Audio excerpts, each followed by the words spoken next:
Admiral Marcus Stone stood at the podium, his chest decorated with ribbons that told stories of courage most people could only imagine.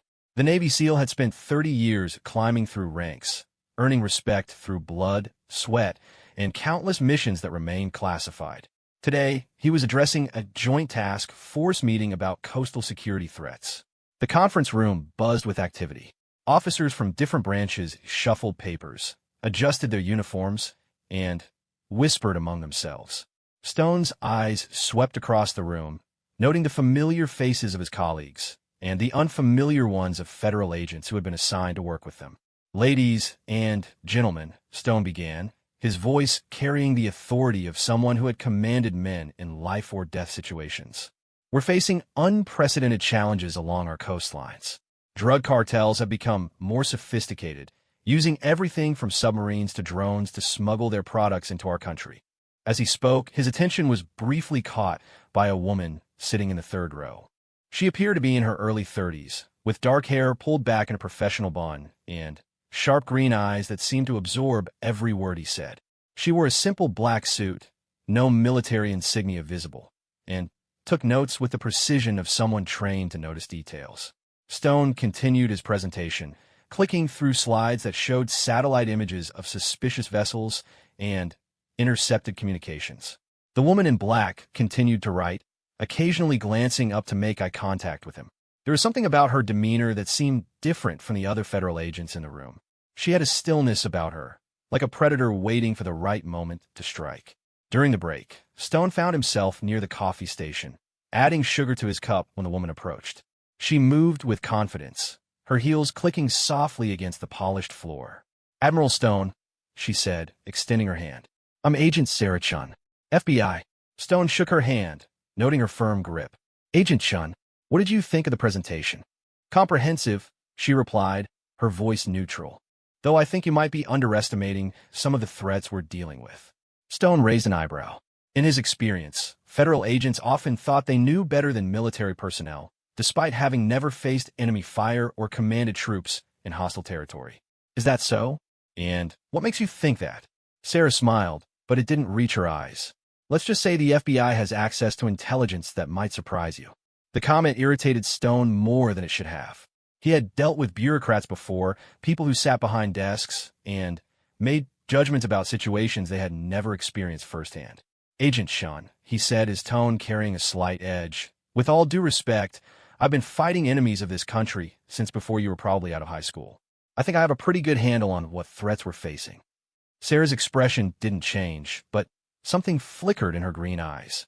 "I'm sure your experience is valuable, Admiral, though sometimes fresh perspectives can reveal things that experience might miss."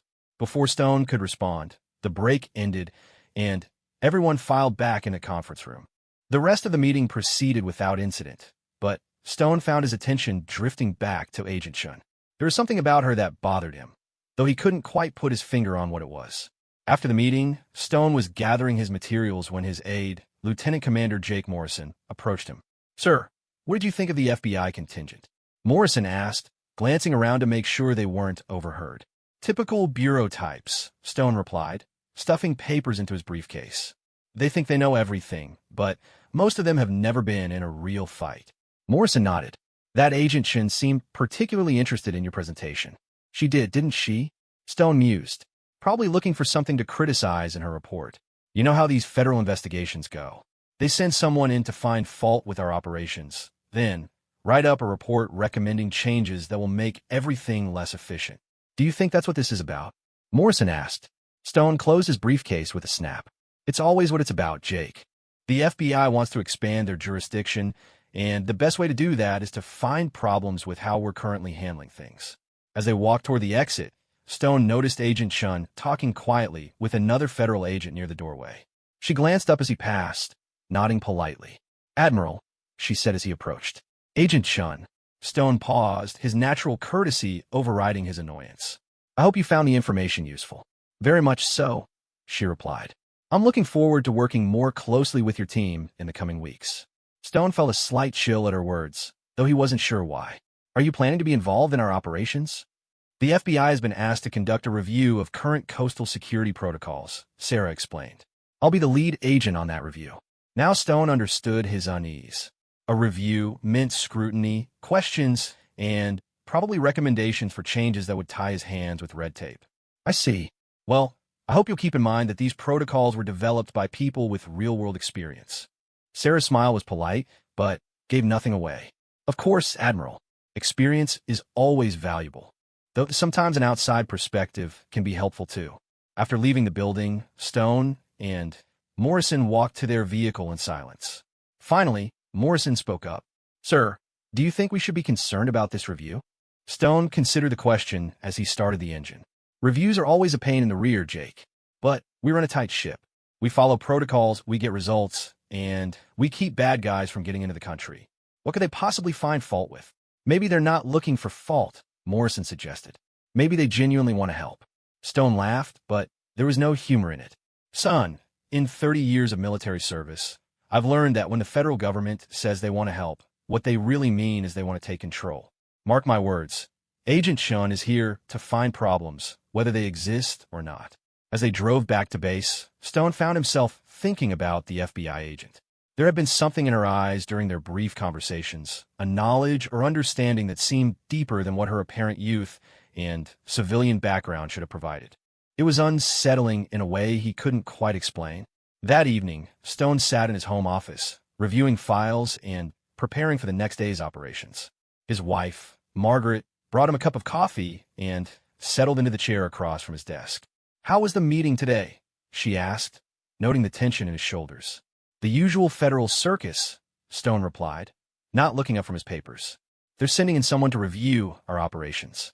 An FBI agent who probably thinks she knows how to run coastal security better than people who've been doing it for decades. Margaret had been married to Stone for 25 years. She had learned to read the subtle signs of his moods, and tonight she could tell something was bothering him more than usual. What's different about this one? She asked gently. Stone finally looked up, setting down his pen. I don't know, Mag. There was something about her. She seemed... I can't explain it. It was like she was studying me, looking for something specific. Maybe she's just thorough, Margaret suggested. You've always said you appreciate people who pay attention to details. This was different, Stone insisted. It felt personal somehow, like she already knew something about me that I didn't know she knew. Margaret reached across the desk and touched his hand. Marcus, you've dealt with federal reviews before. You've always come out fine because you run an honest operation. What could she possibly find? Stone squeezed his wife's hand, drawing comfort from her steady presence. You're right, of course. I'm probably just tired. It's been a long week. But, even as he said it, Stone couldn't shake the feeling that Agent Sarah Chun represented something more than a routine review. There had been a purpose in her eyes, a focus that suggested she wasn't just fishing for general problems. She was looking for something specific. The next morning, Stone arrived at his office to find a message waiting for him. Agent Chun had requested access to operational files dating back 2 years. The request was properly authorized and completely within her purview as the lead investigator on the review, but it still made Stone uncomfortable. Lieutenant Commander Morrison knocked on his door. Sir, the FBI agent is here. She wants to start reviewing our operational procedures. Stone sighed. Send her in, Jake. Might as well get this over with. When Sarah Chun entered his office, she looked even more professional than she had the day before. She carried a briefcase and a tablet, and her expression was all business. Admiral Stone, thank you for making time for me. I know how busy you must be. What exactly do you need, Agent Chun? Stone asked, gesturing for her to sit. Sarah opened her tablet and consulted her notes. I'd like to start by understanding your current operational procedures. How do you decide which vessels to board and inspect? What criteria do you use to determine threats? For the next hour, Stone found himself answering detailed questions about protocols he had helped develop over years of experience. Agent Chun listened carefully, occasionally asking for clarification or requesting specific examples. You mentioned that you use intelligence from multiple sources, Sarah said, making a note on her tablet. Can you tell me more about how that intelligence is verified? Stone felt a flicker of irritation. Agent Chun, we've been successfully interdicting smugglers and other threats for years. Our success rate speaks for itself. I'm not questioning your success rate, Admiral. I'm trying to understand your processes so I can properly evaluate them. There was something in her tone that made Stone look at her more carefully. She wasn't being confrontational, but There was a persistence in her questioning that suggested she was building towards something specific. Is there a particular aspect of our operations you're concerned about? Stone asked. Sarah met his gaze directly. I'm concerned about ensuring that all operations are conducted within proper legal and ethical guidelines. Sometimes, when people are focused on results, other considerations can be overlooked. The comment hit Stone like a slap. He had dedicated his life to serving his country with honor, and the suggestion that he might cut ethical corners was deeply offensive. Agent Chun, he said, his voice cold, I have served this country for 30 years without a single black mark on my record. I have never, and would never, compromise the ethical standards of this operation. Sarah didn't back down. I'm sure that's your intention, Admiral. But sometimes good intentions aren't enough. Sometimes people make mistakes, or circumstances force difficult choices that might not look appropriate in hindsight. Stone stood up abruptly, his patience exhausted. If you have specific accusations to make, Agent Chun, I suggest you make them. Otherwise, I have actual work to do. Sarah remained seated, apparently unruffled by his outburst. I don't have accusations, Admiral. I have questions, and I intend to keep asking them until I have satisfactory answers. After Agent Chun left his office, Stone found himself unable to concentrate on his work. Her questions had been professional and within her authority, but there had been an undercurrent to the conversation that troubled him. She wasn't just conducting a routine review. She was investigating something specific. That afternoon, Stone called his friend Admiral Robert Hayes, who commanded a similar operation on the East Coast. Bob, have you had any FBI reviews lately? Stone asked without preamble. Not for over a year, Hayes replied. Why? Are you dealing with bureau scrutiny? They sent an agent to review our protocols. Young woman named Chun. She's asking very pointed questions. Hayes was quiet for a moment. Marcus, is there anything they could be looking for? Anything that might have gone sideways recently? Stone thought carefully before answering. Nothing that I can think of. We run everything by the book. But this agent, she's not just doing a routine review. She's hunting for something specific. Well, you know what they say, Hayes said. If you've got nothing to hide, you've got nothing to worry about. But, as Stone hung up the phone, he couldn't shake the feeling that Agent Sarah Chun already knew exactly what she was looking for. The question was whether she would find it, and what it might mean for him and his career when she did. The rest of the day passed slowly, with Stone finding it difficult to focus on routine tasks. He kept replaying his conversation with Agent Chun, analyzing her questions, and trying to understand what she might be investigating. By the time he left the office, he felt exhausted and frustrated. During dinner, Margaret noticed his distraction. The FBI agent again? She asked. Stone nodded. She's not just conducting a review, Maggie. She's investigating something. I just wish I knew what. Maybe you should ask her directly, Margaret suggested. You've always believed in facing problems head-on. Stone considered his wife's advice. Maybe she was right. Maybe the direct approach would be better than trying to guess what Agent Chun was after. Tomorrow, he decided, he would confront her and demand to know exactly what she was investigating. As he prepared for bed that night, Stone found himself thinking about his career, about the decisions he had made, and the actions he had taken in service to his country. He had always tried to do the right thing, to follow both the letter and spirit of the law. But 30 years of service involved thousands of decisions, many made under pressure and with incomplete information. For the first time since Agent Chun had walked into his life, Admiral Marcus Stone began to wonder if somewhere along the way, despite his best intentions, he might have made a mistake that was about to catch up with him. The next morning brought with it a sense of determination for Admiral Stone. He had spent the night thinking about his conversation with Margaret, and he had decided to take her advice. If Agent Chun was investigating something specific, he would confront her about it directly. 30 years of military service had taught him that facing problems head-on was usually better than trying to avoid them. Stone arrived at his office early, hoping to catch up on some paperwork before Agent Chun arrived for what he assumed would be another day of probing questions. However, his aide Lieutenant Commander Morrison was waiting for him with a troubled expression. Sir, we have a problem, Morrison said, closing the office door behind him. What kind of problem, Jake? Morrison placed a folder on Stone's desk. Agent Chun requested these files yesterday afternoon. They're all from Operation Seahawk, from about 18 months ago. Stone felt a chill run down his spine. Operation Seahawk had been a complex interdiction mission targeting a suspected smuggling operation. It had been successful, but there had been some complications that had required quick thinking and decisive action. Stone opened the folder and began reviewing the files. Did she say why she specifically wanted these files? Stone asked, though he suspected he knew the answer. No, sir, just that they were part of her review. But, sir, these are the only files she requested. Nothing else.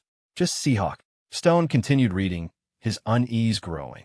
Operation Seahawk had involved intercepting a vessel that intelligence suggested was carrying drugs. However, when they had boarded the ship, they had found something unexpected, evidence of human trafficking. The discovery had changed the nature of the operation completely. The problem was that human trafficking fell primarily under FBI jurisdiction, not Navy. Stone had made the decision to continue with the interdiction and turn the evidence over to the appropriate authorities afterward. At the time, it had seemed like the right thing to do. Stopping the ship immediately had been the priority, and sorting out jurisdictional issues had seemed secondary to saving lives. But looking at it now, through the lens of an FBI investigation, Stone could see how his actions might be viewed differently. By not immediately calling the FBI, he had potentially compromised their investigation. By handling evidence before turning it over, he might have inadvertently damaged the case against the traffickers. Jake, Stone said slowly, give me everything we have on Seahawk. Every report, every communication, every piece of documentation. Yes, sir. Is there something specific you're looking for? Stone closed the folder and looked up at his aide. I'm looking for anything that might explain why the FBI is suddenly very interested in an 18-month-old operation. As Morrison left to gather the files, Stone tried to remember the details of Operation Seahawk more clearly. The intelligence had come from multiple sources, suggesting that a cargo vessel was being used to transport drugs from South America. The ship had been intercepted in international waters, and the boarding had been conducted according to standard protocols. But when his team had searched the vessel, instead of finding drugs, they had discovered nearly 30 people locked in a cargo container in horrific conditions. Most were women and children, victims of human trafficking. The ship's crew had been taken into custody, and the victims had been provided immediate medical attention. Stone had made the decision to complete the interdiction and bring the vessel to port before notifying the FBI. His reasoning had been simple. The victims needed immediate help, and bringing the ship to port was the fastest way to get it. He had also been concerned that involving multiple agencies while still at sea might complicate the rescue operation. The FBI had been notified as soon as the ship reached port, and they had taken over the investigation. The traffickers had been prosecuted, and the victims had been provided with assistance. By all measures, the operation had been a success. So why was Agent Chen investigating it now? Stone's contemplation was interrupted by a knock on his door. Agent Chen entered without waiting for permission, carrying her ever-present briefcase and tablet.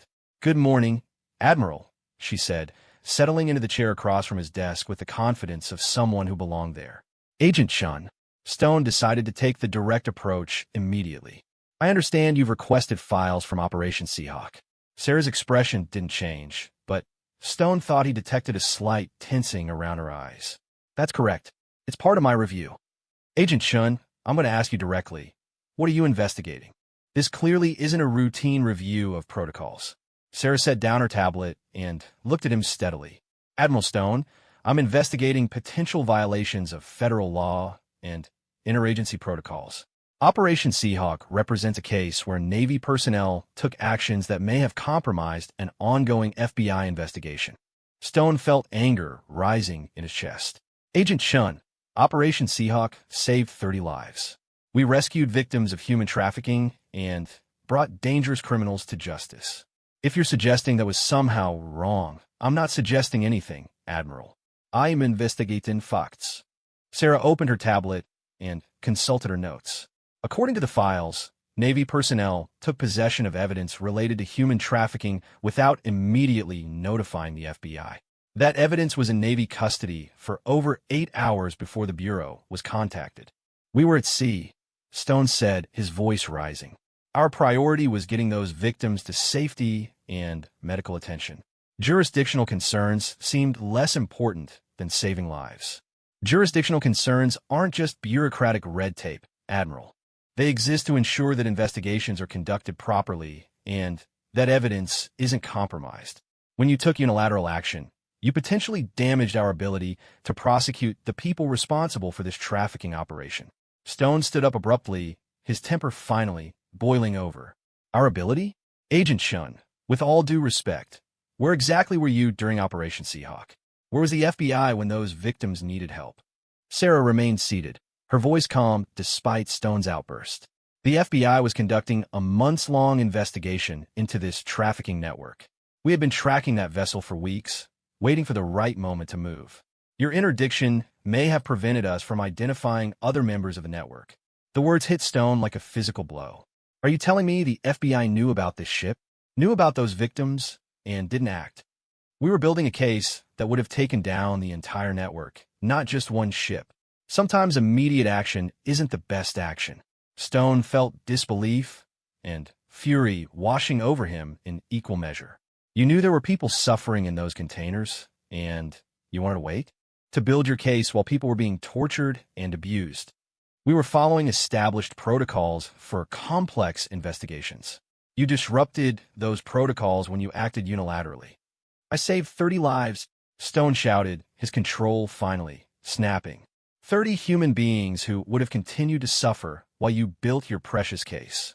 Sarah's composure never wavered. And because of your actions, dozens of other victims may never be rescued. The network adapted after your interdiction. They changed their methods, their routes, their procedures. We lost months of investigative work. Stone stared at her, struggling to process what she was telling him. In his mind, Operation Seahawk had been one of his greatest successes. He had rescued innocent people and brought criminals to justice. Now Agent Shun was telling him it had been a catastrophic mistake that had actually made the problem worse. Even if what you're saying is true, Stone said, his voice quieter but no less intense, I would make the same decision again. I will not apologize for saving lives. No one is asking you to apologize for saving lives, Admiral. But we're going to hold you accountable for the way you went about it. The threat in her words was unmistakable. Stone realized that Agent Shun wasn't just conducting a review or even a routine investigation. She was building a case against him personally. What exactly are you accusing me of, Agent Shun? Sarah consulted her tablet again. Potential charges could include obstruction of a federal investigation, mishandling of evidence, and violation of interagency protocols. Depending on what else we uncover, there might be additional charges. Stone felt the room spinning around him. His career, his reputation, everything he had worked for over 3 decades was suddenly in jeopardy. And the worst part was that he still believed he had done the right thing. I want to speak with my lawyer, Stone said. That's certainly your right, Admiral. But I should point out that cooperation with this investigation will be taken into consideration. After Agent Shun left his office, Stone sat in stunned silence. Everything had changed in the space of a single conversation. What he had thought was a routine review had revealed itself as a serious criminal investigation. What he had considered one of his greatest successes was being portrayed as a career-ending mistake. Lieutenant Commander Morrison knocked and entered, carrying the files Stone had requested. Sir, here are all the Seahawk files. Is everything okay? You look like you've seen a ghost. Stone looked at his aide, a young man he had mentored and trusted. Jake, I need you to understand something. This investigation, whatever Agent Shun finds, it doesn't reflect on you or anyone else on this team. This is about decisions I made, actions I took. Morrison looked confused and concerned. Sir, what's going on? Stone explained what Agent Shun had told him, watching as his aide's expression changed from confusion to shock to disbelief. But, sir, Seahawk was a success. We saved those people. We followed protocols. Apparently not the right protocols, Stone said bitterly. Apparently we should have let those victims suffer while the FBI built their case. Morrison was quiet for a moment, processing the information. Finally, he spoke up. Sir, with respect, I don't care what Agent Shun says. You did the right thing. Any of us would have made the same decision. Stone appreciated his aide's loyalty, but he also knew it could be dangerous. Jake, I need you to be very careful about what you say regarding this investigation. Agent Shun is looking for people to blame, and I don't want you getting caught up in this. That afternoon, Stone called his lawyer, a retired Navy JAG officer named David Cross, who had handled legal matters for Stone and his family for years. Cross listened carefully as Stone explained the situation. Marcus, this sounds serious, Cross said when Stone finished. If they're talking about federal charges, you need specialized representation. I'm going to refer you to someone who specializes in military federal crossover cases. David, I did nothing wrong. I saved lives. I believe you, Marcus. But from what you're telling me, this Agent Shun has a very different perspective on your actions. We need to take this seriously. After hanging up with Cross, Stone found himself alone in his office, staring out the window at the harbor where his ships were docked. For 30 years, he had served his country with honor and distinction. He had led men into combat, made life and death decisions under pressure, and always tried to do what was right. Now, because he had chosen to save lives over following bureaucratic procedures, his entire career was in jeopardy. That evening, Stone sat in his living room with Margaret, trying to explain what was happening. His wife listened in stunned silence as he recounted his conversation with Agent Shun. "Marcus, that's insane," Margaret said when he finished. "You saved those people. How can that possibly be wrong?" "According to Agent Shun, I compromised an ongoing investigation. I may have made it harder to catch other traffickers." Margaret was quiet for a long moment. "Do you regret what you did?" Stone didn't hesitate. "No. If I had to do it again, I would make the same choice. I won't apologize for saving lives." "Then, we'll fight this," Margaret said firmly. "We'll fight it with everything we have." But, as Stone lay in bed that night, unable to sleep, he couldn't shake the feeling that the fight might already be lost. Agent Shun had the resources of the entire FBI behind her, along with the moral authority of law enforcement.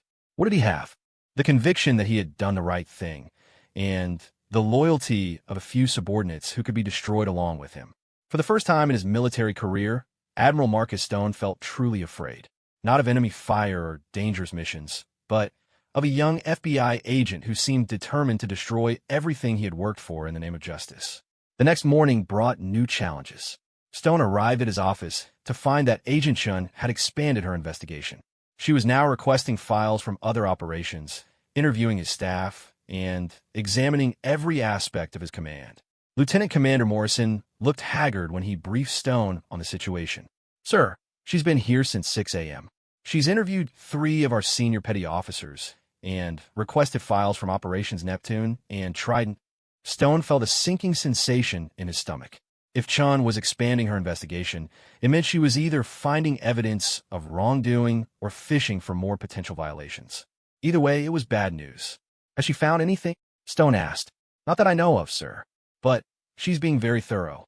She's asking about everything from fuel consumption records to radio communications logs." As if summoned by their conversation, Agent Chun appeared in the doorway of Stone's office.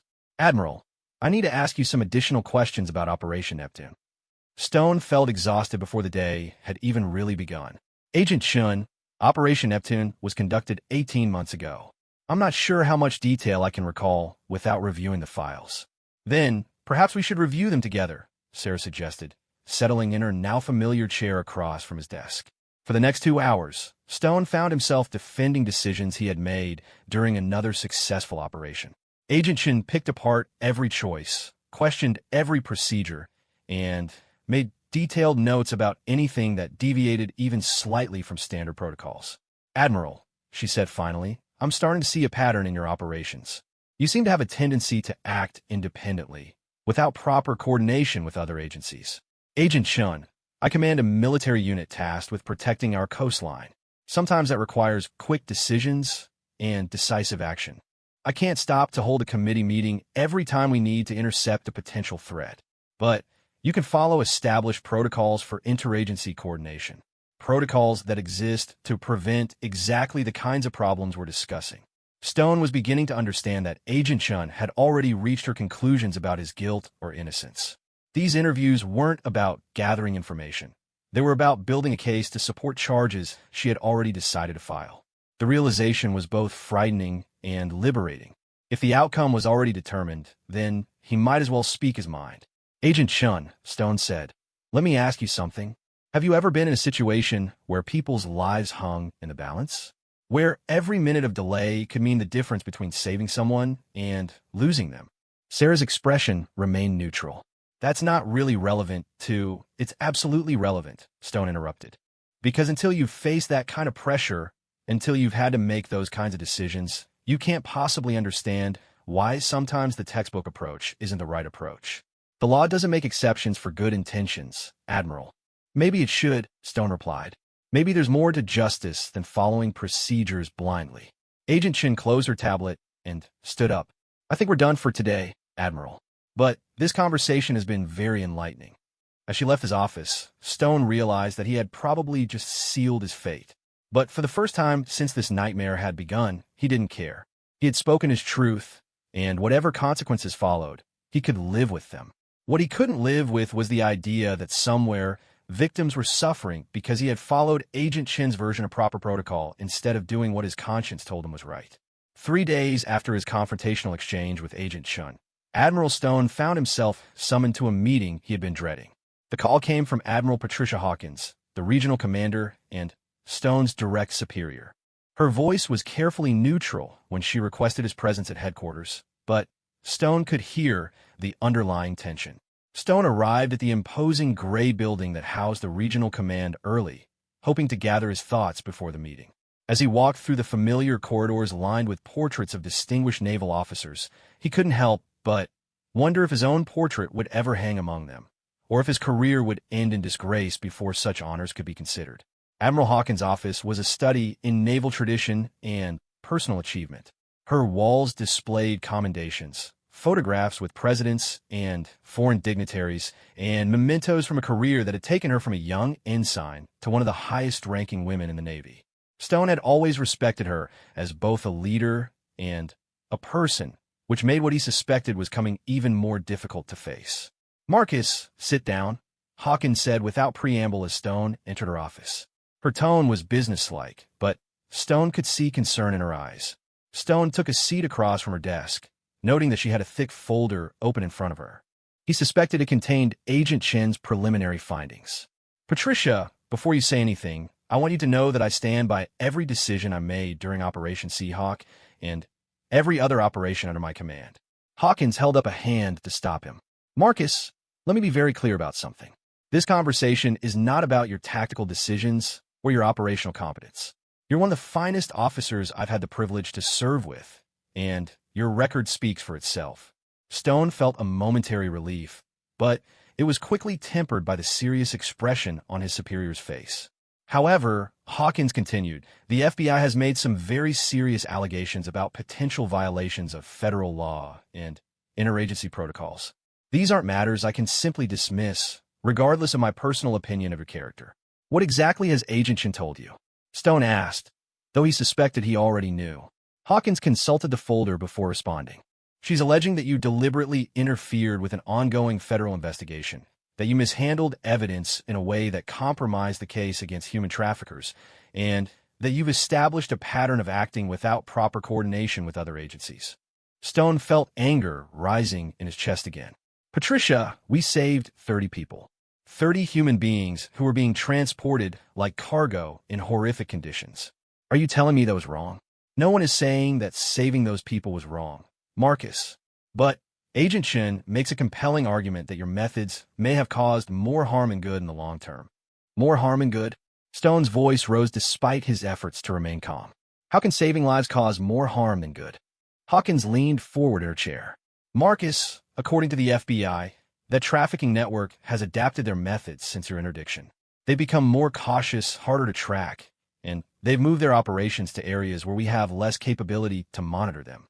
Agent Chin believes that if the original investigation had been allowed to proceed, they could have dismantled the entire network." Stone stared at his superior in disbelief. "So I should have let those victims continue to suffer while the FBI built their case?"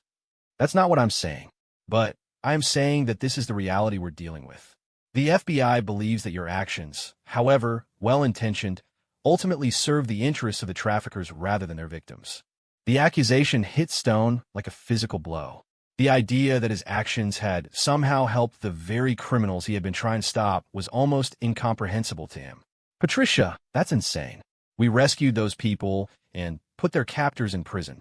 You rescued 30 people and captured 1 crew. According to Agent Chun, the network as a whole has moved hundreds more victims since then, people who might have been saved if the original investigation had been allowed to proceed." Stone was quiet for a long moment, trying to process what he was being told. Everything he thought he knew about Operation Seahawk was being turned upside down. Actions he had taken with the best of intentions were being characterized as reckless and counterproductive. "What happens now?" he asked finally.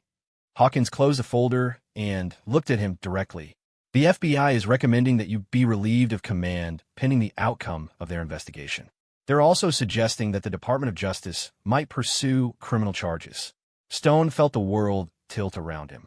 After 30 years of service, his career was ending not in honor, but in accusation and disgrace. Patricia, you know me. You know the kind of officer I am, the kind of man I am. Do you really believe I've done something criminal? Hawkins was quiet for a long moment before responding. Marcus, I believe you're a good man who is trying to do the right thing. But I also believe that sometimes good men make mistakes that have serious consequences. The question isn't whether your intentions were good. It's whether your actions violated the law. And what do you think? I think you're in serious trouble, and I think you need to take this investigation very seriously. Agent Chun isn't some rookie looking to make a name for herself. She's experienced, she's thorough, and she believes she has a strong case against you. After leaving Admiral Hawkins' office, Stone drove aimlessly around the city, trying to make sense of what his life had become. 3 days ago, he had been a respected naval officer with a distinguished career. Now he was facing the possibility of criminal charges and the end of everything he had worked for. He found himself parked at a small restaurant where he and Margaret often had lunch together. On impulse, he called his wife and asked her to meet him there. Margaret arrived 20 minutes later, concern evident on her face as soon as she saw him. "Marcus, what's wrong? You sounded terrible on the phone." Stone explained what had happened during his meeting with Admiral Hawkins, watching as his wife's expression shifted from concern to shock to anger. "This is ridiculous," Margaret said when he finished. "You're being punished for doing the right thing, for saving people. According to the FBI, I may have cost more lives than I saved by disrupting their investigation." Margaret reached across the table and took his hand. "Marcus, you can't know what might have happened if you had made different choices. You can only know what had happened. And what happened is that 30 people went home to their families instead of dying in a cargo container." Stone appreciated his wife's support, but he couldn't shake Agent Chen's words from his mind. What if she was right? What if his actions had ultimately made the trafficking problem worse? "Maggie, what if I was wrong? What if my need to be the hero actually helped the bad guys?" "Then, that's a burden you'll have to carry," Margaret said firmly. "But it doesn't change the fact that you made the best decision you could with the information you had. No one can ask more of you than that." That evening, Stone received a call from the lawyer David Cross had recommended, a woman named Sarah Martinez who specialized in military criminal defense. Her voice was businesslike, but not unsympathetic as she explained what he was facing. "Admiral Stone, based on what you've told me and what I've been able to learn about this case, you're facing some very serious charges. The FBI has been building this case for months, and they seem confident in their evidence." "MS. Martinez, I did nothing wrong. I saved lives. I understand that, and I believe you. But we need to be realistic about what we're dealing with. The federal government has unlimited resources and a very strong interest in making an example of cases like this. They want to send a message that military officers can't act unilaterally in areas of federal jurisdiction." Stone felt a chill at her words. "Are you saying I'm going to be made an example of? I'm saying that a possibility we need to prepare for. But I'm also saying that we have some strong arguments in your favor. Your service record is exemplary, your intentions were clearly good, and you did save lives. A jury might be sympathetic to those facts." "A jury? You're talking about this going to trial?" "It's likely yes, unless the government is willing to accept a plea agreement." Stone had to ask the question that had been haunting him. "Ms. Martinez, what am I looking at if I'm convicted?" There was a pause before she answered. "Potentially several years in federal prison, the end of your military career, and the loss of your pension and benefits." "This is serious, Admiral." After hanging up with his lawyer, Stone sat in his study, staring at the commendations and photographs that documented his 30 years of service. Each one represented a mission completed, lives saved, or service to his country. Now all of it was in jeopardy because he had chosen to act quickly to save 30 people rather than wait for bureaucratic permission. The next morning brought an unexpected visitor. Stone was reading news reports about his case. Somehow the story had leaked to the media when Lieutenant Commander Morrison knocked on his door. "Sir, there's someone here to see you." "Agent Chun." Stone felt his stomach tighten. "Send her in, Jake." Agent Chun entered his office looking as composed as ever, but Stone thought he detected something different in her demeanor. She seemed less adversarial, more thoughtful. "Admiral Stone, I wanted to talk to you about something before this case proceeds any further. Stone gestured for her to sit, curious about what had brought her back.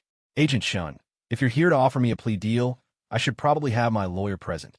This isn't about a plea deal, Sarah said. This is about something I think you should know. Stone waited for her to continue.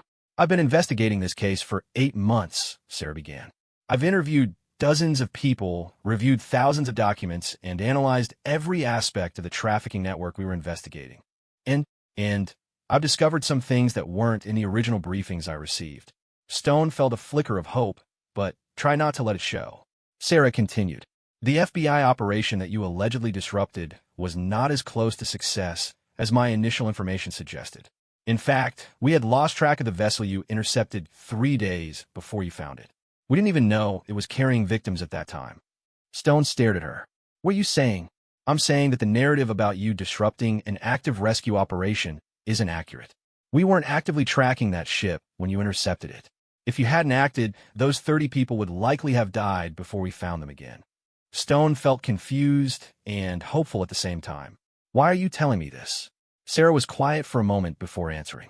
Because 8 months ago, when I started this investigation, I thought you were a cowboy military officer who had compromised an important federal case. But the more I've learned about what actually happened, the more I've come to believe that you may have saved more lives than anyone initially realized. Does this mean the charges against me will be dropped? Sarah shook her head. I'm afraid it's not that simple. There are still the technical violations of federal law and interagency protocols. And there are other people involved in this decision who may not be as willing as I am to consider the full context of your actions. Stone felt his brief hope fading. So what are you saying?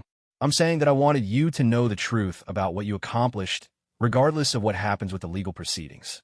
Those 30 people are alive because of you. And based on what I've learned, they would almost certainly be dead if you had followed standard protocols. After Agent Chen left, Stone sat in his office feeling emotionally drained. Learning that his actions had been even more necessary than he had realized should have been good news. But the fact remained that he was still facing criminal charges and the end of his career. That afternoon, Stone received another unexpected visitor. Admiral Hawkins arrived unannounced, looking grim. Marcus, we need to talk, she said, closing his office door behind her. What's happened now, Patricia? The story has gone national. CNN, Fox News, all the major networks are covering it. You're being painted as either a hero who saved lives or a rogue officer who violated federal law. The political pressure is enormous. Stone felt his heart sink. Media attention would only make everything worse.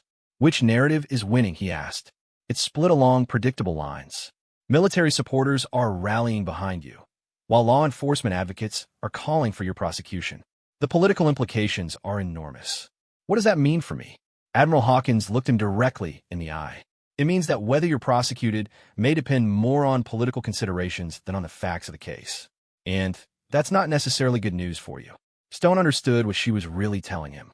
He had become a political symbol, and symbols were often sacrificed for the greater good of the organizations they represented. As he drove home that evening, Stone reflected on how quickly his life had changed. A week ago, he had been a respected naval officer looking forward to completing a distinguished career. Now he was a national news story, a political football being tossed around by people who had never faced the kinds of life and death decisions he made regularly. The irony wasn't lost on him.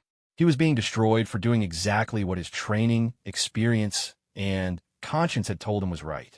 In trying to serve his country and save innocent lives, he had apparently violated the bureaucratic sensibilities of people who had never risked their own lives in service to others. But even knowing what he knew now, even facing the destruction of everything he had worked for, Stone knew he would make the same choice again. Some things were more important than career, reputation, or even personal freedom. 30 people were alive because he had chosen to act rather than wait for permission. Whatever happened to him, that fact would never change. And in the darkest moments of what was to come, that knowledge would have to be enough.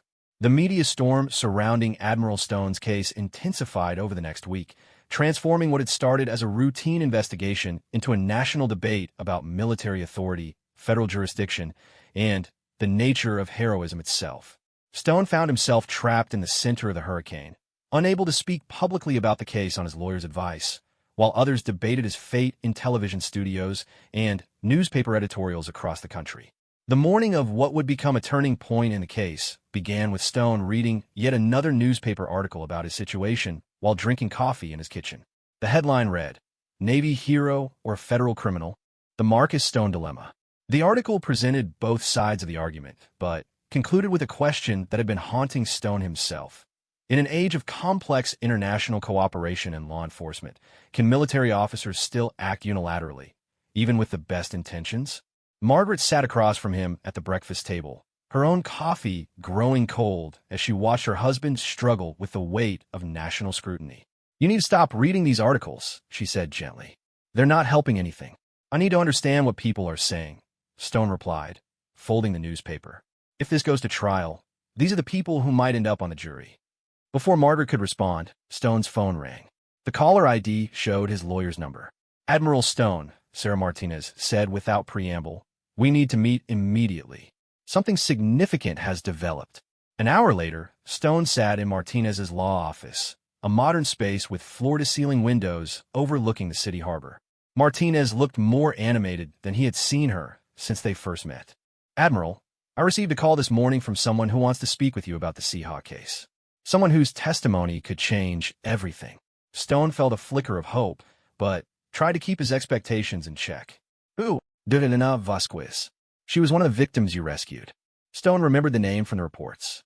Dr. Vasquez had been one of the few trafficking victims who had been willing to speak with investigators, though her testimony had been limited due to trauma and language barriers. "What does she want to tell me?" Martinez leaned forward in her chair. "She wants to thank you for saving her life. But, more importantly, she has information about the trafficking network that the FBI never obtained. Information that could completely change the narrative of this case." "What kind of information?" "She was trafficked by this network for over a year before ending up on the ship you intercepted. She knows details about their operations, their methods, and their timeline that the FBI investigation missed. And, according to her, their operation was already falling apart when you interdicted that vessel. Your actions didn't disrupt their network. You rescued victims from a network that was already dissolving." Stone stared at his lawyer, hardly daring to believe what he was hearing. How could she prove this? She kept a diary, hidden from her captors, documenting everything that happened to her. Names, dates, locations, conversations she overheard. She's been afraid to share it because she was terrified of retaliation, but seeing you being prosecuted for saving her has convinced her to come forward. Why didn't she share this information during the original investigation? Martinez consulted her notes.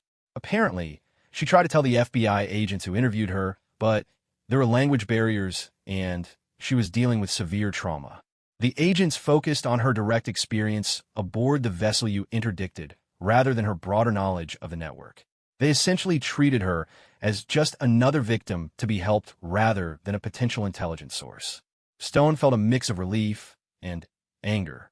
Relief that there might be evidence to support his actions, and anger that this information hadn't been properly collected 18 months ago.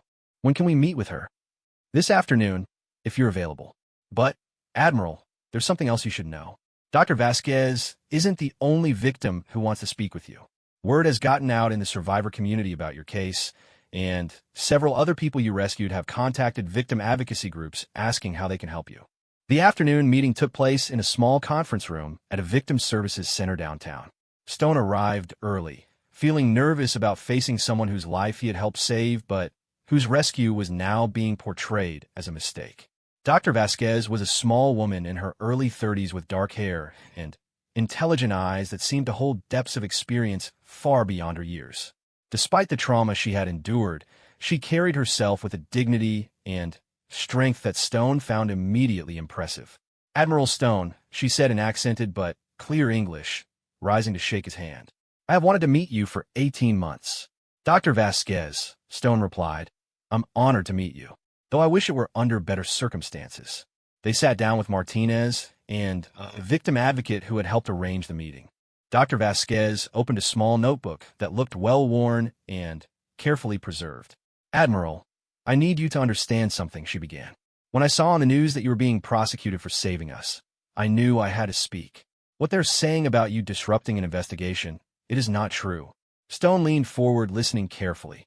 "The network that took me It was already finished when you found our ship. The leaders, they had been arrested in Colombia 3 weeks before. The ship we were on, it was like a last desperate attempt to move us before everything collapsed.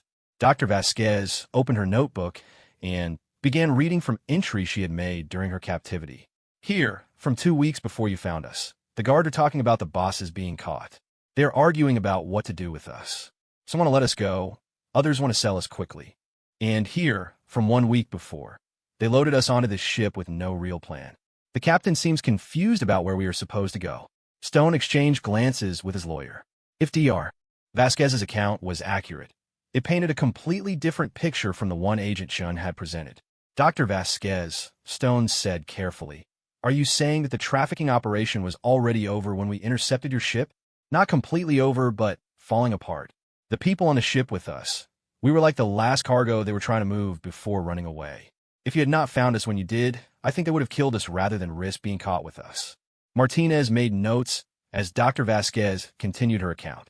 The picture that emerged was of a trafficking network in its death throes, with the ship Stone had intercepted being essentially a final desperate attempt to dispose of human evidence. Dr. Vasquez, Martinez said, why didn't you tell this to the FBI agents who interviewed you after the rescue? The woman's expression darkened.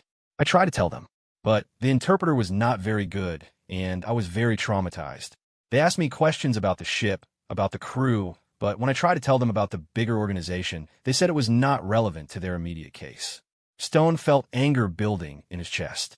It sounded like the FBI's own investigators had missed crucial intelligence due to poor interview techniques and narrow focus. There is more, Dr. Vasquez continued. I have stayed in contact with other survivors, people from other ships, other operations. The network you supposedly disrupted, it was never rebuilt because it was never really disrupted. It was already gone. After the meeting, Stone and Martinez walked to a nearby coffee shop to discuss what they had learned. This is significant, Martinez said, stirring her coffee thoughtfully. If we can corroborate Dr. Vasquez's account, it undermines the entire foundation of the case against you. Can we corroborate it? I think so. She's given us specific dates and locations that should be verifiable through Colombian law enforcement records. If her timeline is accurate, it proves that the FBI's investigation was already compromised before you acted. Stone felt hope for the first time in weeks, but he was also troubled by something else. Sarah, if what Dr. Vasquez is telling us is true, it means the FBI has been building their case against me on false premises for 8 months. That's a possibility we need to consider. But Agent Chun seemed to believe in the case. When she told me about the ongoing investigation, she seemed genuinely convinced that I had disrupted something important. Martinez was quiet for a moment. Admiral, there are a few possibilities here. One is that Agent Chun was given incorrect information and genuinely believed in the case. Another is that she knew the truth, but pursued the case anyway for political or career reasons. And the third possibility? The third possibility is that someone higher up in the FBI hierarchy has been driving this prosecution for reasons that have nothing to do with the facts of the case. That evening, Stone shared the developments with Margaret over dinner. His wife listened with growing amazement as he recounted Dr. Vasquez's testimony. Marcus, this is wonderful news, she said when he finished. It proves you were right all along. It proves my actions were even more justified than I thought, Stone corrected. But it doesn't necessarily prove that the legal case against me will be dropped.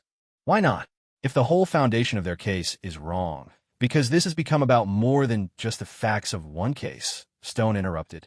This has become a political and bureaucratic battle about jurisdiction and authority. Even if I'm vindicated on the specific facts, there are people who want to use this case to send a message about military officers staying in their lane. Margaret reached across the table and took his hand. Then, we'll fight them with everything we have. The next morning brought another significant development. Stone arrived at his lawyer's office to find Martinez on the phone with someone who was clearly agitating her. No, I will not advise my client to accept that plea, she was saying. Not given the new evidence we've uncovered. After hanging up, Martinez turned to Stone with an expression of frustration and determination. That was the federal prosecutor's office. They're offering you a plea deal. Plead guilty to a minor misdemeanor charge of improper procedure, accept a reprimand, and retire quietly. In exchange, they'll drop the felony charges. Stone considered the offer. It would end the nightmare, preserve most of his pension, and allow him to move on with his life. But it would also require him to admit wrongdoing for actions he still believed were completely justified. "What's your recommendation?" he asked. "My recommendation is that we fight this. We have strong evidence that the case against you is fundamentally flawed." Dr. Vasquez's testimony, combined with what we can verify from Colombian law enforcement, should be enough to create reasonable doubt about the government's narrative. But there's still a risk. There's always a risk in going to trial. But, Admiral, if you take this plea, you're admitting that saving those people was wrong. You're validating the idea that bureaucratic procedure is more important than human lives. Stone thought about the 30 people he had rescued, about Dr. Vasquez, and her hidden diary, about the principle that some things were more important than following rules. "No plea," he said finally. "If they want to convict me for saving lives, they're going to have to prove their case in front of a jury." Martinez smiled. "I was hoping you'd say that." But as Stone left the lawyer's office that morning, he couldn't shake the feeling that his decision to fight might have consequences beyond his own fate. This case had become a symbol, and symbols had a way of taking on lives of their own. 3 days later, Stone received a call that would change everything once again. Agent Chun wanted to meet with him privately, outside the formal investigation structure. She claimed to have information that was crucial to his case. Against his lawyer's advice, Stone agreed to meet her at a small restaurant near the harbor where his ship was docked. When he arrived, Agent Chun was already there, sitting at a corner table where they would be unlikely to be overheard. "Agent Chun," Stone said as he sat down, "this is highly irregular." "Yes, it is," Sarah replied, "and I could get in serious trouble for what I'm about to tell you. But I think you deserve to know the truth." Stone waited for her to continue. "The case against you is not what I initially believed it to be. The FBI investigation into the trafficking network was already compromised before you acted.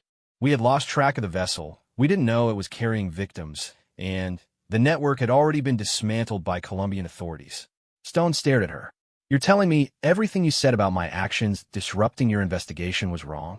"Not wrong exactly, but not the whole truth. I was given incomplete information when I started investigating your case. Information that painted a picture of an active, ongoing operation that you had disrupted." "Who gave you that information?" Agent Chun was quiet for a long moment before answering. "My supervisor, Assistant Director Michael Reeves. He's been pushing this case from the beginning, even when some of us started having doubts about the evidence." "Why would he do that?" "Because he needs a high-profile conviction to advance his career, and because he genuinely believes that military officers need to be taught to respect federal jurisdiction, regardless of the circumstances." Stone felt anger and disbelief warring in his chest. "So my entire career is being destroyed to serve someone else's ambition and ideology?" "I'm afraid so," Sarah said quietly, "and I'm going to do everything I can to stop it." Agent Sarah Chin's decision to reveal the truth about the case against Admiral Stone set in motion a chain of events that neither of them could have predicted. Within hours of their secret meeting, Sarah found herself called into Assistant Director Michael Reeves' office for what she knew would be a career-defining confrontation. Reeves was a tall, thin man with silver hair and the kind of political instincts that had propelled him through the FBI hierarchy despite a relatively undistinguished field record. His office reflected his ambitions, decorated with photographs of himself with politicians and law enforcement leaders from around the world. "Agent Chun," Reeves said without preamble as Sarah entered his office, "I understand you've been asking questions about the Stone case that go beyond your assigned responsibilities." Sarah had prepared for this moment. "Sir, I've been conducting a thorough investigation, as you instructed. That investigation has uncovered some facts that weren't in the original case file." Reeves gestured for her to sit down, but his expression remained cold. "What facts?" "The trafficking network we claim Admiral Stone disrupted was already compromised before he acted. Colombian authorities had arrested the leadership 3 weeks prior to the interdiction. The vessel Stone intercepted was essentially abandoned cargo that the remaining network members were trying to dispose of." "And where did you get this information?" "From the victims themselves and from Colombian law enforcement records that we apparently never properly reviewed." Reeves was quiet for a long moment, studying Sarah's face. "Agent Chun, you seem to be operating under the misconception that the strength of this case depends on whether Admiral Stone's actions actually disrupted an ongoing investigation." Sarah felt a chill at his words. "Sir, I'm not sure what you mean. I mean that the purpose of this prosecution is larger than the specific facts of one case. We need to establish clear precedent that military officers cannot act unilaterally in areas of federal jurisdiction. Whether Admiral Stone's specific actions cause harm is less important than ensuring that future military officers understand the consequences of overstepping their authority. Sarah stared at her supervisor in disbelief. Sir, are you saying that we're prosecuting an innocent man to send a message? I'm saying that sometimes individual cases serve larger purposes. Admiral Stone may be a good man who was trying to do the right thing, but he violated federal law and interfered with federal jurisdiction. That's what matters. Sir, with respect, I don't think that's what the law is for. We're supposed to prosecute people who actually commit crimes, not people who serve as good examples for others. Reeves' expression hardened. Agent Shun, I'm beginning to wonder if you're the right person for this assignment. Your job is to build the case I've asked you to build, not to second-guess the strategic objectives of this prosecution. Sarah realized that she was facing a choice that would define not just her career, but her integrity as a law enforcement officer. She could continue following orders and participate in what she now believed was an unjust prosecution, or she could take a stand that would likely end her FBI career. Sir, I can't in good conscience continue to build a case that I believe is fundamentally unjust. Reeves stood up abruptly. Agent Shun, you're relieved of this assignment effective immediately. I'm transferring the case to Agent Rodriguez, who I trust will maintain proper focus on our objectives. Sir, the evidence I've uncovered needs to be shared with the defense. It's exculpatory material the evidence you think you've uncovered will be reviewed by Agent Rodriguez and evaluated for relevance. You're not to have any further contact with this case or anyone associated with it. As Sarah left Reeves' office, she knew that her FBI career was effectively over. But she also knew that she couldn't live with herself if she allowed Admiral Stone to be destroyed by prosecution based on false premises and hidden agendas. Meanwhile, Admiral Stone was preparing for what he expected to be a difficult trial. His lawyer had warned him that even with Dr. Vasquez's testimony and Agent Chin's revelations, the government still had significant resources and political motivation to pursue the case. Stone was in his office, going through files with Lieutenant Commander Morrison, when his phone rang. The caller ID showed a number he didn't recognize. Admiral Stone, the voice said, "This is Agent Shun. I need to meet with you immediately. Something has happened that you need to know about." An hour later, Stone met Sarah at the same restaurant where they had met before. This time, however, she looked haggard and defeated. Agent Shun, what's happened? I've been taken off your case, Sarah said without preamble. And I've probably been taken off every meaningful case I'll ever work. Stone felt his stomach drop. What did you do? I told my supervisor the truth about what I discovered. I told him that the case against you is based on false premises and that you're being prosecuted for political reasons rather than factual ones. And he made it clear that the truth is less important than the message this prosecution is supposed to send. Stone stared at her across the table. Agent Shun, are you telling me that you've sacrificed your career to help me? Sarah was quiet for a moment before answering. I'm telling you that I couldn't live with myself if I participated in destroying an innocent man's life for political purposes. Stone felt a complex mix of emotions, gratitude, guilt, and a grudging respect for this woman who had started as his adversary and was now risking everything to help him. What happens now, he asked. Now the case gets handed to Agent Rodriguez, who will follow Assistant Director Reeves' orders without question. The evidence I uncovered about the trafficking network will probably disappear, and they'll proceed with the original narrative. Can you testify about what you discovered? Sarah shook her head. They'll claim it's privileged investigative material. And even if I could testify, they destroy my credibility by painting me as a disgruntled agent who was removed from the case for poor performance. Stone felt despair settling over him. Just when it seemed like the truth might save him, the political machinery of the federal government was closing ranks to ensure his conviction. Agent Shun, why are you doing this? Why risk everything for someone you barely know? Sarah looked out the window at the harbor where Stone's ships were docked. Because 30 people are alive today because you chose to act rather than follow bureaucratic procedures. Because I became an FBI agent to protect innocent people, not to prosecute heroes who save lives. And because if we don't stand up for what's right when it matters, then we're just as guilty as the people we're supposed to be fighting. That evening, Stone sat in his study with Margaret, trying to process everything that had happened. His wife listened in stunned silence as he recounted his conversation with Sarah Chun. "Marcus, this is unbelievable," Margaret said when he finished. "They're prosecuting you knowing you're innocent. They're prosecuting me knowing that the facts of the case are different from what they originally claimed. Whether that makes me innocent depends on how you define the law. How can you be so calm about this?" Stone considered his wife's question carefully. "Because I've finally accepted something that I should have understood from the beginning. This was never really about justice. It was about power, politics, and institutional territory. Once I understood that, the whole thing became clearer. So what do we do now? Now we fight with everything we have, knowing that we might lose, but also knowing that some things are more important than winning." The next few weeks brought a flurry of legal activity as both sides prepared for trial. Stone's lawyer worked tirelessly to build a defense based on Dr. Vasquez's testimony and the evidence about the trafficking network that Agent Chun had uncovered. Meanwhile, the government's case proceeded under Agent Rodriguez's direction, focusing on the technical violations of law and procedure that Stone had admittedly committed. The media coverage intensified as the trial date approached. Stone found himself portrayed as either a heroic figure fighting government overreach or a rogue officer who needed to be held accountable for exceeding his authority. The polarization was complete, with people's opinions about his case seeming to depend more on their political views than on the facts. 3 days before the trial was scheduled to begin, Stone received an unexpected phone call from Admiral Hawkins. "Marcus, something extraordinary has happened. I need you to come to headquarters immediately." When Stone arrived at Admiral Hawkins' office, he found her meeting with a man in an expensive suit who introduced himself as Deputy Attorney General James Morrison. "Admiral Stone," Morrison said, "I've been reviewing your case in detail, and I've become concerned about some aspects of the prosecution." Stone felt a flicker of hope, but tried not to let it show. "What kind of concerns?"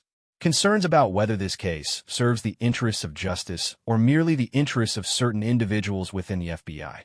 I've been made aware of evidence that suggests the original justification for your prosecution may have been incomplete." Stone exchanged glances with Admiral Hawkins. "What does that mean for my case?" Morrison consulted a folder he had brought with him. "It means that the Department of Justice is prepared to offer you a different kind of deal than the one you previously rejected." "What kind of deal?" "Complete dismissal of all charges, full restoration to duty, and a formal apology from the FBI for the investigation. In exchange, you agree not to pursue civil litigation against the government for wrongful prosecution." Stone stared at Morrison in disbelief. After months of nightmare, the government was suddenly prepared to admit that the entire case had been wrong. "Why the sudden change?" Stone asked. Morrison was quiet for a moment before answering. "Because certain facts have come to light that make it impossible to continue this prosecution in good conscience. And because certain individuals who are driving this case are no longer in positions to do so." Stone didn't need to ask who Morrison was referring to. Somehow, Assistant Director Reeves' political ambitions had apparently caught up with him. "What about Agent Chun?" Stone asked. "She risked her career to expose the truth about this case. Agent Chun will be fully vindicated and restored to her previous position with a commendation for integrity and courage." After Morrison left, Stone sat with Admiral Hawkins trying to process what had just happened. "Patricia, I don't understand how this all changed so quickly." Hawkins smiled. "Marcus, you've been focused on the legal aspects of this case, but there were always political dimensions you weren't seeing. When Agent Chin's revelations became known to people higher up the chain than Assistant Director Reeves, it became clear that continuing this prosecution would cause more damage to the FBI than dropping it. What happened to Reeves? He's been reassigned to a position where he can't cause this kind of trouble again. Apparently, this wasn't the first time he's pursued questionable prosecutions for career advancement." Stone drove home in a daze, hardly able to believe that his nightmare was over. When he told Margaret the news, she broke down crying with relief. "It's over, Marcus. It's really over." "Yes," Stone said, holding his wife. "It's over." But even as he celebrated his vindication, Stone couldn't forget the larger lessons of what he had experienced. He had seen how political ambition could corrupt the pursuit of justice, how good people could be destroyed for doing the right thing, and how courage sometimes came from unexpected sources. A week later, Stone stood on the deck of his flagship, looking out at the harbor he was sworn to protect. Agent Sarah Chun approached from behind, having requested to meet with him one final time. "Admiral," she said as he turned to face her. "Agent Chun, congratulations on your vindication." "Thank you. But I wanted to apologize for everything you went through."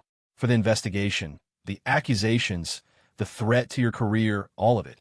Stone looked at this woman who had started as his adversary and become the key to his salvation. Agent Chun, you have nothing to apologize for. You did your job, discovered the truth, and had the courage to stand up for what was right. That's more than most people would have done. They stood in comfortable silence for a moment, watching the ships in the harbor. Admiral, Sarah said finally, I learned something important from this case.